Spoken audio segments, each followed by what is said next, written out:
फुरात नदी सूख गई। आप लोग कहेंगे कि आशीष भाई इसमें नया क्या है, आए दिन कितनी नदी सूखती रहती है, हम लोग न्यूज़ में देखते हैं आशीष भाई, तो इसमें नया क्या है कि फुरात नदी सूख गई।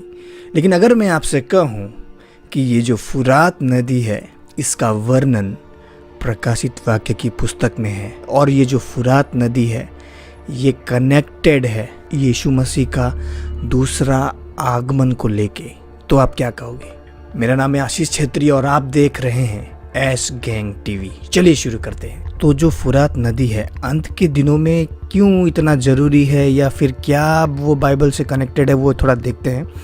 जैसा कि प्रकाशित वाक्य की पुस्तक 9वां अध्याय वर्स 13, 14, 15 देखिए।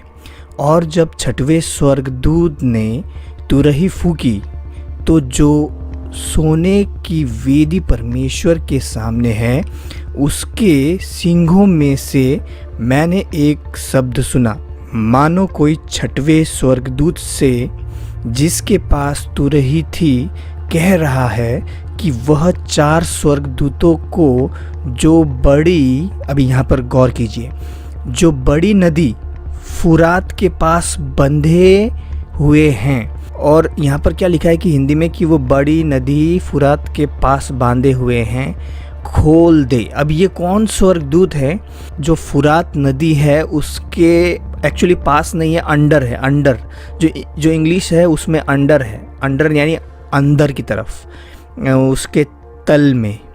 ओके, तो फुरात नदी के पास बांधे हुए हैं। ये जो स्वर्गदूत हैं एक्चुअली ये हैं फॉलन एंजल्स, जो स्वर्ग से नीचे गिरे थे और उन्होंने पृथ्वी के स्त्रियों से शादी की, उनके साथ बच्चे पैदा किए और फिर उनके बच्चे नेफरलेम कहलाए।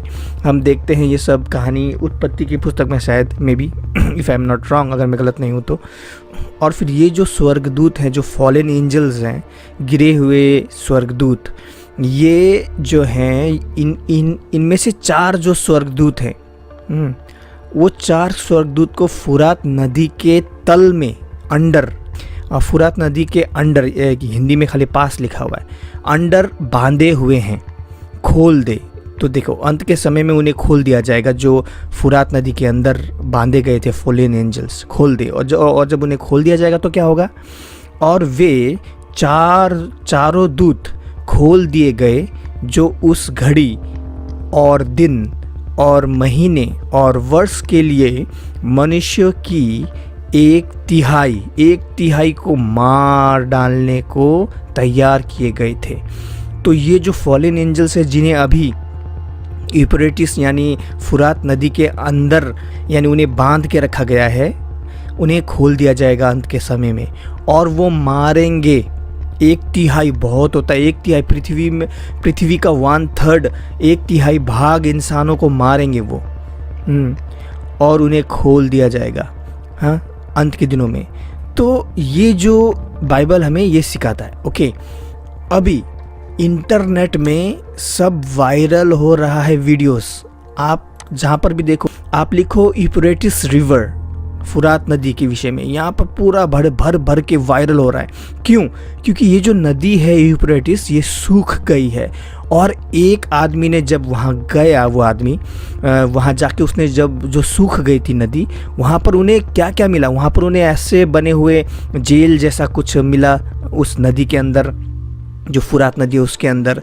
और एक आदमी ने तो स्वर्ग, जो नर्ग ने एक्चुअली फॉलन एंजल्स हैं, उनकी आवाज़ रिकॉर्ड भी की है। चलिए देखते हैं।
तो आपने देखा कि कितनी भयानक आवाज़ें आ रही हैं फुरात नदी से।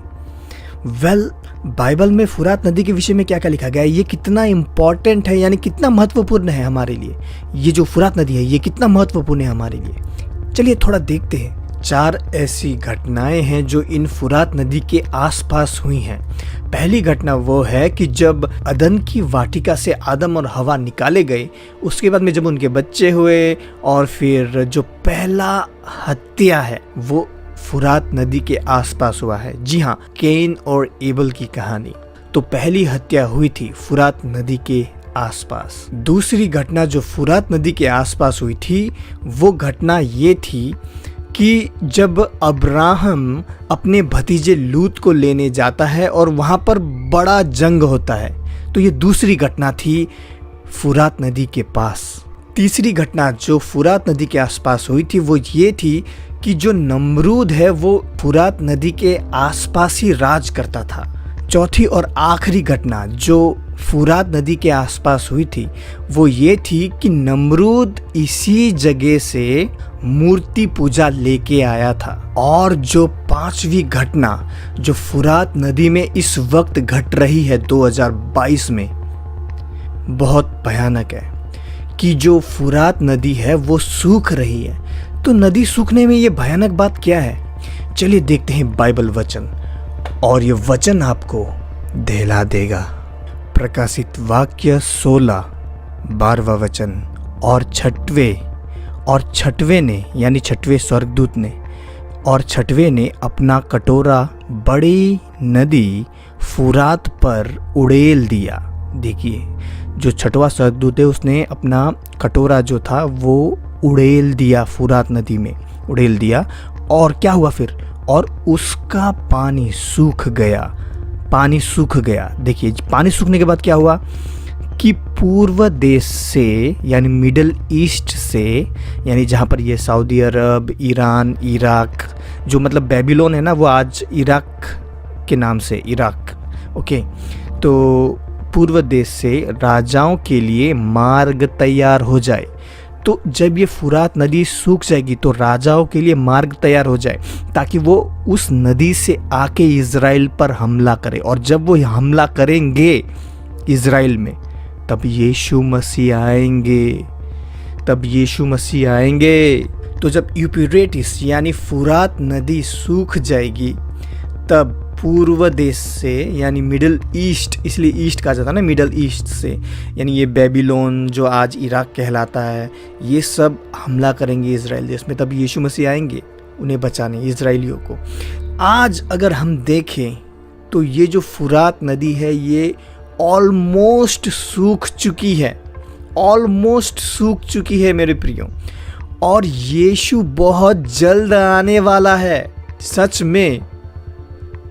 और जैसा कि हम लोग न्यूज़ में देखते हैं, मैं बहुत न्यूज़ देखता हूँ कि न्यूज़ में क्या चल रहा है कि जो इराक है जो पहले बेबीलोन कहलाया जाता था, ये सब मिडिल ईस्ट के हैं, पूर्व देश के हैं, ओके। हमें ये भूलना नहीं है। जैसा कि बाइबल बताता है, उन्होंने अपना हथियार दिया यानी ड्रोन्स दिए, कामेकाजे ड्रोन्स, किसको? रशिया को। और रशिया ने क्या कहा है, आपने न्यूज़ में सुना होगा कि रशिया ने इराक को, जो पूर्व देश का इराक है जो पहले बेबीलोन कहलाया जाता था, उससे ये वादा किया है कि हम तुम्हें एटम बॉम्ब बनाने में मदद करेंगे। और जब एक बार रशिया पूरे तरीके से सिखा देगा इराक को यानी बेबीलोन को न्यूक्लियर यानी एटम बॉम्ब बनाना, तब वो इसी यूफ्रेटिस रिवर से होते हुए, इसी नदी से होते हुए, जो कि सूख चुकी है, ऑलमोस्ट सूख चुकी है, बस थोड़ा बाकी है, इसी रास्ते होके आएंगे इज़राइल में हमला करने। और जब वो इज़राइल में हमला करेंगे वैसे ही यीशु मसीह आएंगे, यीशु मसीह का आगमन होगा। तो मेरे प्रिय, दुनिया किस तरफ जा रही है, बाइबल का सब बात सच होते जा रहा है, बस हमें अपनी आंखें खोल के देखने की ज़रूरत है। और जहाँ तक बात आती है इस वीडियो की,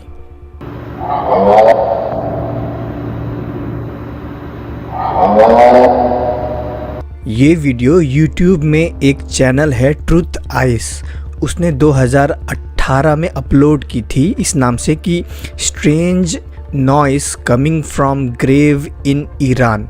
तो ये जो कब्रिस्तान है, कब्रिस्तान का वीडियो है, और ये वीडियो कितना सच है कितना झूठा है ये मैं नहीं जानता, लेकिन अभी जो वायरल चल रहा है पूरा यूट्यूब में कि ऐसा जो यूफ्रेटिस जो रिवर है वो नदी में ऐसा आवाज़ आ रहा है, ये गलत खबर है जो वायरल हो रहा है। और मैं इसलिए आपसे कहता हूँ कि हर किसी का वचन मत सुना करो यूट्यूब पर, क्योंकि कौन किसको परमेश्वर इस्तेमाल कर रहा है और किसको शैतान इस्तेमाल कर रहा है वो आप नहीं जानते। तो इसीलिए हर किसी का वीडियो मत देखा करो यूट्यूब में। यीशु मसीह बहुत जल्द आने वाला है, इसलिए अपने आप को तैयार करें, पश्चाताप करें अपने पापों के लिए और डटे रहें। यही मेरी आज की शिक्षा है। इतना ही कहते हुए आज का वीडियो इधर रखता हूँ। प्रभु यीशु मसीह आप सबको आशीष दे। जय मसीह की।